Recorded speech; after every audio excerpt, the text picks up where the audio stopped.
Hello বন্ধুরা, আজকে আমি একটা এমন রেসিপি এনেছি যে সবাই ভালোবাসে।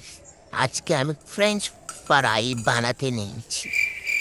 শুনতে খুব সহজ না, কিন্তু আমার হাতে সহজ জিনিসটাও সাসপেন্সে মুড়ি হয়ে যায়। আলু কাটতে কাটতে আমি ভাবছিলাম আজকে যদি সবগুলো এক সাইজে কাটতে পারি তাহলে নিজেকে মেডাল।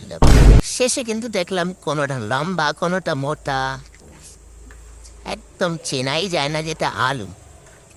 এবার তেলে ছেড়ে দিলাম, মা আমি অপেক্ষা করছি সোনালি রং হবে, কিন্তু দেখবো না কি হচ্ছে। এমনি নামিয়ে নেব, দেখুন পুড়ে যাচ্ছে সাইড দিকে। ঠিক আছে, ভালো হয়েছে না? দেখো বান্ধু, ভালো হয়েছে। এবার এর মধ্যে মশলা মাখিয়ে নেব। ঠিক আছে, মশলা আছে, মশলাগুলো মাখিয়ে নেব। খেতে ভালো লাগবে। তোমরা এরম এরম ভাবো না যে আমি রান্না করতে পারি না, একটু পারি। ঠিক আছে, দেখুন মশলাগুলো এবারে এর মধ্যে ভালো করে মিশিয়ে নেব, মিশিয়ে নেব, মিশিয়ে নেব, মিশিয়ে নেব, মিশিয়ে নেব।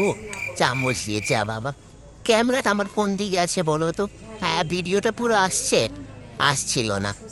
ঠিক আছে, বাই।